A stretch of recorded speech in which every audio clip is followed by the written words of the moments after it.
नमस्कार, मैं हूं गौरव सिंह और आप देख रहे हैं वीआईपी न्यूज की खास पेशकश हमर गोट। हमर गोट में आज फिर हम राजनीतिक मुद्दे के साथ आपके सामने आ गए हैं। लगातार छत्तीसगढ़ में चुनाव को लेकर तरह तरह के बयान और बयानबाजियां देखने को मिल रही है। अभी फिलहाल में मुख्यमंत्री पर बड़ा आरोप लगाया गया है। इसे लेकर मंत्रियों का क्या कहना है, रमन सिंह, बीजेपी और कांग्रेस किस तरह से आपस में भिड़ गई है, देखिए। कल जैसे दो घोषणा पत्र जारी हुआ, एक घोषणा पत्र हिंदी में था जो भारतीय जनता पार्टी के लेटर हेड में था, दूसरा घोषणा पत्र शाम को जारी हुआ वो अंग्रेजी में था और ईडी के लेटर पेड में था। दो घोषणाएं उनकी हुई है।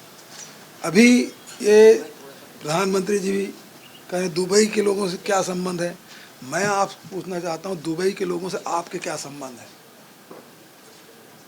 क्यों लुक आउट सर्कुलर जारी होने के बाद उसकी गिरफ्तारी नहीं हो रही है? ये गिरफ्तारी करने की जिम्मेदारी भारत सरकार की है। क्यों उसकी गिरफ्तारी नहीं हुई? क्यों महादेव ऐप बंद नहीं हुआ? बंद करने की जिम्मेदारी भारत सरकार की है। मैं प्रधानमंत्री से पूछता हूं कि आपके क्या डील हुए हैं, आपके लोगों के साथ क्या डील हुआ है? और डील नहीं हुआ तो फिर बंद क्यों नहीं करते? और बंद नहीं कर रहे हैं इसका मतलब आपने डील कर लिया है। वो पैसा सिर्फ चुनाव के लिए ही आ रहा था भाई।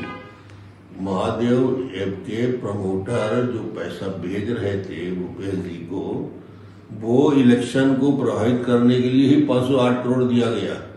ये तो न जाने कितने अकूत धन तैयार किया है, इसलिए बोलता है मुझे कोई चुनाव नहीं हार सकता। इतना पैसा इकट्ठा कर लिया है इधर उधर से। ये 508 करोड़ तो एक महादेव ऐप है, ना जाने कितने जगह से। इसलिए उसको आत्मविश्वास रहता है कि मैं चुनाव जीत जाऊंगा, मगर भ्रष्टाचार करने वालों की हार होती है।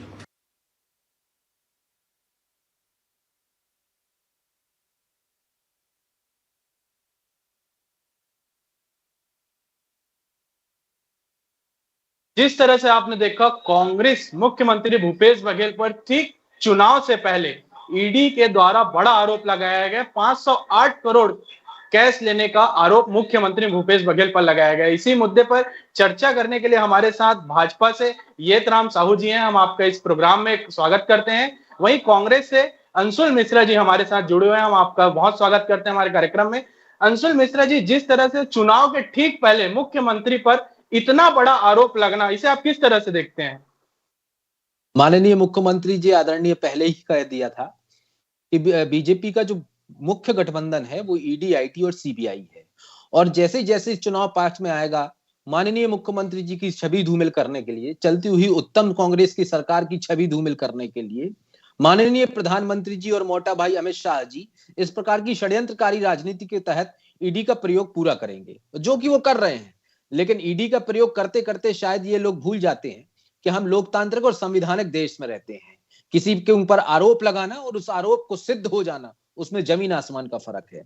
ये यह सोचते थे कि छत्तीसगढ़ की जनता जो है वह बेवकूफ है। जिस प्रकार से इन्होंने कल आरोप लगाया है, जिस प्रकार से उस आदमी को पकड़ के और उसको मारा गया है और मार के जानबूझ के बयान दर्ज कराया गया है, पूरे छत्तीसगढ़ की जनता एक सुर में यह कह रही है, यह तो बदलापुर की राजनीति है, यह तो दबाववाद की राजनीति है। असल मुद्दा यह है मान्यवर कि छत्तीसगढ़ में बीजेपी के पास किसी भी प्रकार का मुद्दा पिछले 5 वर्षों से नहीं था राजनीति करने के लिए। उसके बाद इनके पास एक, इन्होंने कहते थे कि हमारे पास ब्रह्मास्त्र है, जिसे इन्होंने कल लागू कर दिया और वह ब्रह्मास्त्र जो है वो टाए टाए फिस हो गया। अब अमित शाह जी आए थे, कुछ तो दिखाना था, नेशनल मीडिया में भी कुछ दिखाना था, एक माहौल जमाना था, और माहौल जमाने के लिए समय भी था और दस्तूर भी था। जिस प्रकार का इन्होंने ये प्रयोग किया है, ये प्रयोग नहीं है, ये एक ना एक संयोग है, जानबूझ के किया गया यह प्रयोग है, क्योंकि छत्तीसगढ़ में चलती हुई सरकार को किस प्रकार से डिफ्लेक्ट करे। मान्यवर 250 से ज्यादा इन्होंने ईडी की रेड मारी है और ईडी अभी तक यह तय नहीं कर पा रही है कि उनको किस केसेस में ईडी को रेड मारना है और क्या करना है। 5 लाख से ज्यादा रेड मार चुकी है ईडी मान्यवर, और इसका कन्वेक्ट रेट कितना है? 23 केस पर कन्वेक्ट रेट कर चुकी है, मतलब 0.5 के आसपास कन्वेक्शन रेट है। आप समझ जाइए कि ईडी किसके दबाव में और किसके लिए काम कर रही है और किसके खिलाफ में काम कर रही है। तो बीजेपी को यह काम करने दीजिए, हमारा पुराना इतिहास है और इनका भी पुराना इतिहास है, अपने अपने संस्कार एक दूसरे के लिए मुबारक है। वो तो 3 तारीख को पता चलेगा कितनी ईडी आती है और कितने मोदी जी आते हैं। जी, येतराम साहू जी, कांग्रेस का साफ तौर पर कहना है कि बीजेपी के पास कोई मुद्दे नहीं है, इसीलिए ईडी आईटी का गलत इस्तेमाल कर रही है। कांग्रेस लगातार कई बार ये आरोप लगा चुकी है कि भाजपा जानबूझकर चुनाव से पहले इस तरह के कदम उठा रही है। क्या कहेंगे आप? गौरव जी, ये हास्यास्पद बात है कि ईडी आईटी को भारतीय जनता पार्टी से जोड़कर कांग्रेस के नेतागण देखते हैं। मुख्यमंत्री जी को पहले से ही एहसास था, ऐसा हमारे कांग्रेस प्रवक्ता जी ने कह रहे थे। मतलब जो भ्रष्टाचार हो रहा है, जो भ्रष्टाचार होगा, उसमें तो पहले से डर तो रहेगा ना।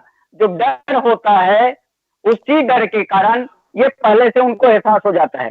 देखिए, प्रवर्तन निदेशालय ईडी अपने नियम, कायदे और कानून से काम करती है।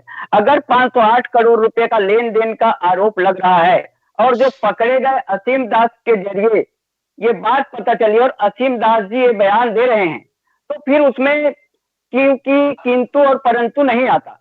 और आप जानते हैं, कांग्रेस जवानों के ऊपर, सीआरपी के ऊपर, सबके ऊपर सवाल उठाता है, क्योंकि सवाल उठा के ये लोगों से ये चाहते हैं कि कांग्रेस साफ सुथरी है और भारतीय जनता पार्टी के लोग ऐसा उपयोग करते हैं। संवैधानिक जितनी भी संस्था है, चाहे ईडी हो, आईटी हो, प्रशासन हो, वो कभी किसी के दुरुपयोग में काम नहीं करती। जब उनको साक्ष्य मिलता है, जब उनको सही प्रमाण मिलता है, तभी वह कार्रवाई करते हैं। इस कार्रवाई में स्पष्ट रूप से दिख रहा है। जब ईडी आईटी के छापे होते हैं तो कांग्रेस नेता बदहवास हो जाते हैं। उनको समझ में नहीं आता कि सिर्फ और सिर्फ ईडी और आईटी के ऊपर आरोप लगा दें। जी अंशुल जी, एक दिन पहले ही मुख्यमंत्री ने सीआरपीएफ पर जांच की मांग की थी निर्वाचन आयोग से, और अगले दिन ही ये सामने आता है। क्या लगता है आपको? ये एहतराम साहू जी ने बहुत उम्दा प्रश्न बताया और उन्होंने ईडी का प्रवक्ता बनते हुए यह बताया कि ईडी निष्पक्ष जांच करती है। ईडी की निष्पक्षता कब चली जाती है? जब संसद भवन में खड़े होकर मीनाक्षी लेखी जी ये कहती हैं कि आप शांत हो जाइए, नहीं तो आपके घर पे भी कल मैं ईडी भेज दूंगी। बड़ी निष्पक्ष ईडी है। ईडी की निष्पक्षता कब चली जाती है? जब आपको असम की चलती हुई सरकार को पलटना पड़ता है और वही हेमंत विश्व शर्मा जब 70,000 करोड़ के घोटाले में सम्मिलित रहता है, जब क्योंकि वह कांग्रेस में रहता है, और वही हेमंत विश्व शर्मा जब बीजेपी में ज्वाइन कर लेता है तो मोदी डिटर्जेंट पाउडर से धुल जाता है। तब ईडी की निष्पक्षता कहां चली जाती है? जब ईडी की निष्पक्षता मान्यवर कहां चली जाती है? जब महाराष्ट्र में चलती हुई सरकार के ऊपर एक दिन पहले भोपाल में खड़े होकर मेरे देश के प्रधानमंत्री जी यह कहते हैं कि इनके ऊपर 75,000 करोड़ का घोटाला है, और शाम को जब दल बदलू हो जाते हैं तो उसके ऊपर फिर ईडी मौन हो जाती है। ईडी की निष्पक्षता मान्यवर कब चली जाती है? जब ईडी यह कहती है कि शराब घोटाला हुआ है और शराब में लेवल का घोटाला हुआ है और कोयला घोटाला हुआ है, कोयला जो कि HCL अर्थात केंद्र सरकार के अधिग्रहण में आता है और राज्य सरकार के अधिकारियों को पकड़ा जाता है, उसकी निष्पक्षता मान्यवर कहां चली जाती है? शराब घोटाले में जो आप लेवल का घोटाला कह रहे हैं, जो डिस्लर हैं उसको आज तक पूछताछ के लिए नहीं बुलाया जाता, वाइज्जत बरी कर दिया जाता, उसकी निष्पक्षता कहां चली जाती है? ईडी की निष्पक्षता उस दिन कहां चली जाती है जिस दिन छत्तीसगढ़ में पहली बार ईडी आती है और इसके एक दिन पहले रमन सिंह जी को पता चल जाता है और ट्विटर के माध्यम से पूरी जनता को बता देते हैं। हालांकि दूसरे दिन उनको अपना वो जो ट्वीट है उसको डिलीट करना पड़ता है। ईडी की निष्पक्षता कहां चली जाती है? जब आप ही के राजेश मूरत खुले मंच पर यह कहते हैं कि ईडी आएगी, रमन सिंह जी के साथ आएगी और इन लोगों को पकड़ेगी, तब निष्पक्षता कहां चली जाती है? और ईडी की निष्पक्षता कहां चली जाती है जब नान घोटाले से लेकर शराब घोटाले से लेकर हम कांग्रेसी बार बार पत्राचार करते हैं केंद्र शासन के साथ और ईडी एक बार भी बीजेपी के एक नेता के लिए भी एक बार भी समन नहीं भेजती। तो ईडी की निष्पक्षता के बारे में मान्यवर आप ना बताएं तो मैं समझता हूं बेहतर होगा। ये तो सिर्फ और सिर्फ संयोग के साथ किया गया प्रयोग है, छवि धूमिल करने के लिए एक पब्लिसिटी स्टंट है, क्योंकि ना बीजेपी 3 में है ना 13 में है। जो इन्होंने संकल्प पत्र दायर किया है वह छत्तीसगढ़ की जनता इनसे पूछ रही है। 3100 आज आप देने का वादा कर रहे हैं, 300 तो दिया नहीं, 3100 कहां से लेकर आओगे, जिसका जवाब आपके क्षेत्रीय नेताओं के साथ नहीं है। इसीलिए आप चुनाव को डिफ्लेक्ट करने के लिए, चलती हुई सरकार को डिफ्लेक्ट करने के लिए आपने अपनी हार स्वीकार कर ली है। उसमें आप कूपमंडू तक से बाहर निकलने के लिए आप अपने गठबंधन अर्थात ईडी और आईटी का प्रयोग कर रहे हैं। करिए, आने वाला वक्त जमहूरियत का है, लोकतंत्र का है, देश में अघोषित आपातकाल लगा हुआ है। जी जी, ये राम जी, ईडी की निष्पक्षता पे तो सवाल उठ ही रहे हैं। वहीं भाजपा, केंद्र में भाजपा की सरकार है, उसके बावजूद महादेव ऐप अभी तक बंद नहीं हो पाया। यह सवाल कांग्रेस द्वारा कई बार उठाया गया है।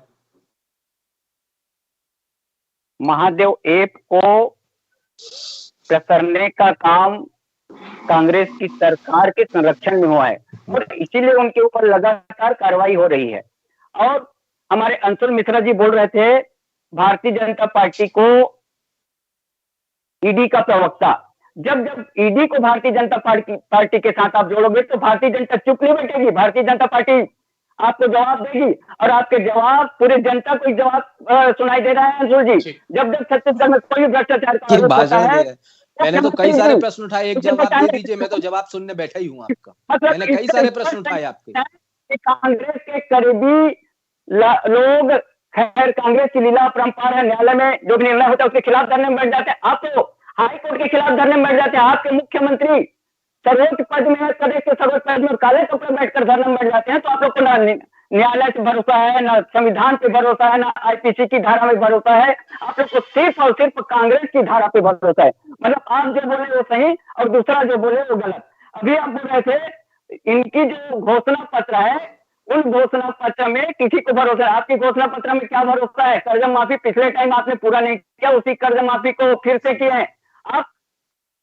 सच्चाई है कर्ज माफी के बारे में आप पता कर लीजिए। जितने आपके वादे हैं अंशुल जी, आप पिछले वादे आधे से ज्यादा नहीं किए हैं, उन्हीं वादों को पुनः आप रिपीट कर रहे हैं। आपने युवाओं के साथ क्या किया, महिलाओं के साथ क्या किया, बच्चों के साथ क्या किया? शिक्षा में उनको निःशुल्क शिक्षा देने की बात कही थी, आपने निःशुल्क शिक्षा नहीं दी। शिक्षा के अधिकार लागू करने की बात कही थी, आपने शिक्षा का अधिकार लागू नहीं किया। छात्रों को साइकिल देने की बात कही थी, परिवहन में बात कही थी आपने। शराबबंदी, दुनिया भर के आपके वादे नहीं हुआ, इसलिए आप लोग तोड़ मरोड़ के इन बातों को इधर से उधर करके जनता के बिचला रहे हैं। और जनता इस चीज को समझती है। आपके जो घोषणा पत्र है ना, वो पूर्व घोषणा पत्र है, गजनी की तरह पुनः उसको याद किए हो आप लोग। जनता समझ गई पिछले बार आपने वादा करके जो पूरा नहीं किया है, उन वादों को अब क्या पूरा करेंगे। अब आप भारतीय जनता के पार्टी के ऊपर ईडी से मिला हुआ, आईटी से मिला हुआ ऐसा आरोप लगा के जनता को दिग्भ्रमित नहीं कर सकते। कोल घोटाला में 540 करोड़ रुपए की संपत्ति राजसात हुई है और शराब घोटाले में 2100 करोड़ रुपए का घोटाला उजागर हुआ है, डीएमएफ घोटाला हुआ है, गोठान घोटाला हुआ है, गोबर घोटाला हुआ है। इन सारे घोटालों का आपके पास कोई जवाब नहीं है, इसीलिए चलिए मैं जवाब देता हूं, एक एक घोटाले का जवाब दूंगा। जा रहे हैं जी अंशुल जी, जवाब दीजिए। इसे कहते हैं मान्यवर कि ऊंट पहाड़ के नीचे आ जाना। आपने ईडी पे प्रश्न उठाए, हमने ईडी पे प्रश्न उठाए। हमारे बीजेपी के प्रवक्ता के पास एक भी जवाब नहीं था कि मीनाक्षी लेखी जी ने क्यों कह दिया, रमन सिंह जी को कैसे पता चल गया, राजेश मूणत जी को कहां से खबरें आ गई। एक प्रश्न का जवाब नहीं मिला। खैर ठीक है, अब इन्होंने जो हमसे प्रश्न उठाए, मैंने धैर्यपूर्वक सुनिए। आप एक जिम्मेदार प्रवक्ता है, अच्छा डिबेट जा रहा है, जनता को समझे, आप जिम्मेदार प्रवक्ता है। सुनिए, आपने हमारे ऊपर आरोप लगाए शराब घोटाले का, तो मान्यवर मैं तो आपसे पूछना चाहता हूं कि शराब घोटाला जो हुआ है, हमने 6400 करोड़ का रेवेन्यू क्रिएट किया, साथ ही साथ 110 दुकानें बंद करके। और आप कहते हैं कि शराब घोटाले में रेवेन्यू का घोटाला हुआ है, और उसके ऊपर अगर रमन सिंह जी के शासनकाल मर जाए तो उनके पास तो सिर्फ 3900 करोड़ रुपए रेवेन्यू के नाम से आ जाता था। इसका मतलब बाकी का 2300 करोड़ प्रति साल कहां चला जाता था? ये ईडी को प्रश्न पूछना चाहिए रमन सिंह जी से कि नहीं पूछना चाहिए। और आपने कहा कि लेबल घोटाला हुआ है शराब में, तो लेबल कहां लगता है मान्यवर? उस फैक्ट्री में लगता है। वो फैक्ट्री रमन सिंह जी, फैक्ट्री का मालिक रमन सिंह जी का मित्र पाया जाता है। दिल्ली में, माफ कीजिए मुंबई में उसकी बैठक होती है, एक बार भी उसके पास समन नहीं जाता है। ईडी को बुलाना चाहिए और समन भेजना चाहिए, उससे पूछताछ करना चाहिए कि नहीं करना चाहिए। अब आपने कहा कोयला घोटाला हुआ है, और छत्तीसगढ़ राज्य शासन के 4 आपने आईएएस बाकी पीसीएस अधिकारियों को अंदर कर दिया, एक व्यापारी को भी, 2 व्यापारी को भी अंदर कर दिया। अच्छी बात है अगर आप संदेह की निगाहों से देखते हैं। तो ईडी को क्या ये नहीं करना चाहिए कि जो कोयला घोटाला, जो कोयला माइंस होती हैं वो किसके अंडर में आती हैं? एचईसीएल और एनटीपीसी के माइंस अंदर में आती हैं। एचईसीएल और एनटीपीसी किसके अंडर में आती है? केंद्र सरकार के अंडर में आती है। एक बार भी एक अधिकारी का नाम बता दीजिए मुझे एचईसीएल का जिसके पास समन गया हो। एक अधिकारी का नाम मुझे बता दीजिए एनटीपीसी का, एक अधिकारी के पास समन गया हो। एक व्यक्ति का ऐसा नाम बता दीजिए जो केंद्र में बैठा हुआ हो, जो एनटीपीसी को संचालित करता हो और उसके पास ईडी का समन गया हो या बैठक हुई हो। तो ये जो प्रश्नवाचक चिन्ह है, जो वाजिब प्रश्न है, अगर हम उनको तर्कात्मक तरीके से जवाब दे तो मैं समझता हूं जनता अच्छे से समझती है। जनता को यह पता है कि हर चीजें आपकी है, हर काम आपका है, कर आप रहे हैं और आरोप हम पर लगा रहे हैं। आप लगाइए मान्यवर आरोप, यह आपका मौलिक अधिकार है, लेकिन धरातलीय आरोप लगा लीजिए आप मुद्दे के आरोप लगा लीजिए, आप प्रश्न खड़े करिए, जमहूरियत में हम रहते हैं, हमें इसका जवाबदेही बनती है, हम आपका जवाब देंगे। लेकिन आप सगुफा गढ़ेंगे, प्रयोग करेंगे, ईडीआईटी का दुरुपयोग करेंगे, तो आप करते जाइए, 3 तारीख को जनता को पता चल जाएगा। मान्यवर जी जी, ये तो राम जी, इस तरह के आरोप तो लग ही रहे हैं। वहीं एक सवाल कि मुख्यमंत्री भूपेश बघेल ने महादेव ऐप के संचालकों से प्रधानमंत्री को सीधा जुड़ा हुआ बताया है, क्या कहेंगे? देखिए, भूपेश बघेल जी का आरोप, जो उनके ऊपर आरोप लगा है, उससे जो खिसियानी बिल्ली खंभा नोचे वाला अरे सर, मैंने इतने सारे प्रश्न किए, एक का तो जवाब दे दीजिए। और कुछ भी आरोप लगा रहा है प्रधानमंत्री जी के ऊपर, आरोप लगाने के पहले थोड़ा सा उनको सोच लेना चाहिए। उनके ऊपर हमने आरोप नहीं लगाया है, उनके ऊपर आरोप कौन लगाया है? असीम दास जी ने लगाया है। ईडी ने जो साक्ष्य के आधार पर देखा, उसके आधार पे लगाया है। अभी हमारे अंशुल मिश्रा जी जितनी भी बातें बोल रहे थे, मतलब छत्तीसगढ़ में ना न्यायालय है, ना संविधान है, ना नियम है, ना कानून है। मतलब ना अंशुल मिश्रा जी को या पूरी कांग्रेस पार्टी को इस चीज पर भरोसा नहीं है। मतलब यहाँ छत्तीसगढ़ में जो कार्रवाई ईडी वाले कर रहे हैं, तो बगैर नियम कायदे कानून के कर रहे हैं। यहाँ भारत देश लोकतांत्रिक देश है, लोकतंत्र में सबको अपने अधिकार की लड़ाई लड़ने का अधिकार है। अंशुल जी, अगर आपके साथ गलत हो रहा है, आपके साथ पास जिला न्यायालय है, आपके पास हाई कोर्ट है, आपके पास सुप्रीम कोर्ट है, यहाँ आप जा सकते हैं। पर गौरव जी, जवाब दूंगा आपकी अनुमति होगी। आरोप लगाने से यह सत्य सिद्ध नहीं हो जाता, और लोकतांत्रिक तरीके से कभी भी कांग्रेस नहीं चलती। कांग्रेस अपने बातों को थोपने का हरदम प्रयास करती है, अपने बातों को मनवाने के लिए कुछ भी करने के लिए तैयार रहती है। जी अंशुल जी, जवाब दीजिए। जी, मैं जवाब दे रहा हूँ। ये साहू जी ने बहुत अच्छी बात कही कि छत्तीसगढ़ में कानून व्यवस्था है, सेंट्रल में माननीय सुप्रीम कोर्ट की कानून व्यवस्था है। हमें भी पता है कानून व्यवस्था है, हम उसके जनक हैं। हमने संविधान की रचयिता हमारे पूरे कांग्रेस के नेता हुआ करते थे, हमें पता है। अगर आपको कांग्रेस पर भरोसा है नहीं है, अगर आपको कानून व्यवस्था पर भरोसा है, तो माननीय, वही तो मैं आपसे पढ़ने कह रहा हूं कि माननीय सुप्रीम कोर्ट का वर्डिक्ट ईडी को लेकर क्या लिखा गया है, एक बार आप पढ़ लीजिए। माननीय सुप्रीम कोर्ट ने यह कहा है कि इस प्रकार का आरोप लगाना ईडी के लिए उचित नहीं है। शराब घोटाले में जिस प्रकार का आप साक्ष्य लेकर आए हैं, और जब से आप उस व्यक्ति विशेष को अंदर कर रखे हैं, वह आप कहीं ना कहीं किसी व्यक्ति के मौलिक अधिकारों का हनन कर रहे हैं। ये मैं नहीं कह रहा हूं, ये माननीय सुप्रीम कोर्ट, देश का सबसे बड़ा सुप्रीम कोर्ट जो है, वह कहते हुए नजर आता है। और आपने कानून संबद्ध बात बताई, तो कानून संबद्ध में अगर आपको थोड़ी भी कानून की जानकारी है, चूंकि मैं विद्यार्थी हूं कानून का, कानून के हाई कोर्ट ने यह कहा है कि कोयला घोटाले में अगर 4 व्यक्ति विशेष अंदर किया गया है, तो उनके ऊपर बाइज्जत बरी होने की भी एक कंडिका लागू होती है। वह कंडिका आफ्टर केस, चलते हुए केस के ऊपर लागू होती है। मैं आपसे यह पूछना चाहता हूं, आप कभी कभी ईडी के प्रवक्ता बन जाते हैं, जब माननीय कोर्ट जब ईडी को बुलाती है, पक्षधर के साथ बुलाती है, तो आप पिछले 16 बारों से ईडी एक बार भी माननीय कोर्ट में उपस्थित क्यों नहीं हो रही? इस प्रश्न का जवाब अगर आप कानून के जानकार हैं तो आप, मैं समझता हूं, आप देंगे।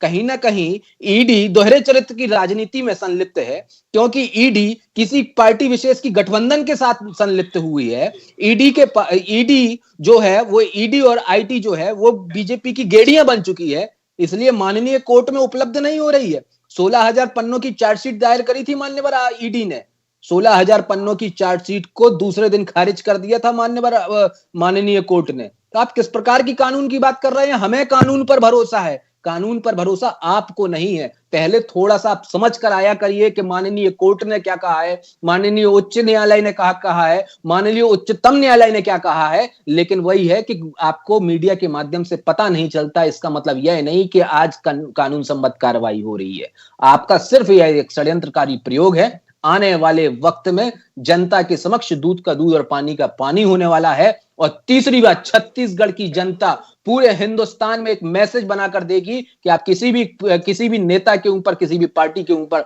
भ्रष्टाचार का आरोप तो आप लगा सकते हैं, लेकिन आप सत्यता को आप खत्म नहीं कर सकते। मैं पूछना चाहता हूं, हेमंत बिस्व शर्मा ईडी के हिसाब से या आपके हिसाब से आज आरोपी हुआ करते थे, वो भ्रष्टाचार में संलिप्त हैं कि नहीं है? मैं आपसे पूछना चाहता हूं, मैं इनसे पूछना चाहता हूं, महाराष्ट्र के मुख्यमंत्री जो आज दिनांक में मुख्यमंत्री हैं, जिनके ऊपर 72 करोड़ का पानी का घोटाला लगा हुआ था, आज वह संलिप्त हैं कि नहीं है? इसका जवाब, सीधा प्रश्न किया हूं, सीधा हिमाकत होगी और बीजेपी के कार्यकर्ता होंगे तो सीधा जवाब देंगे। ये राम जी एकदम कम शब्दों में जवाब दीजिएगा, समय की कमी है। शायद अंशुल मिश्रा जी को कोर्ट और कानून पे भरोसा नहीं है, और कानून के विद्यार्थी होने के नाते आपको जानकारी होनी चाहिए, जब वो निर्दोष हैं तो इतने लंबे समय तक उनको जमानत क्यों नहीं मिल रही? और जो सवाल मेरे से पूछ रहे हैं आप, अरे मान्यवर, आपको कोई जानकारी नहीं है। जमानत मिलना ना मिलना एक हाई कोर्ट की कंडिका होती है, लेकिन बाइज्जत बरी होना भी एक हाई कोर्ट की कंडिका होती है। आपको पता ही नहीं है, कानून की 4 पुस्तक पढ़ लेंगे तो पता चलेगा आपको। गलत है। जो प्रश्न किया उसका जवाब दे दीजिए आप। दोषी व्यक्ति को एक प्रश्न का जवाब है नहीं। आप खाली बात करने से अंशुल जी ये बात नहीं हो जाती। जब इतने सारे जानकार हैं तो इतने लंबे समय तक आपके जो अंदर हैं, आप दोनों ही प्रवक्ताओं से मैं माफी चाहूंगा, समय की कमी चलते प्रोग्राम हमें यही रोकना पड़ेगा। इसी तरह का मुद्दे पे लगातार हम जुड़े रहेंगे। जिस तरह से छत्तीसगढ़ में चुनाव के आते ही लगातार नए नए मुद्दे सामने आ रहे हैं, कभी मुख्यमंत्री, कभी प्रधानमंत्री, केंद्रीय नेताओं के भी दौरे लगातार छत्तीसगढ़ में जारी हैं। तब देखने वाली बात होगी कि 3 तारीख को आखिर सरकार किसकी बन के आती है।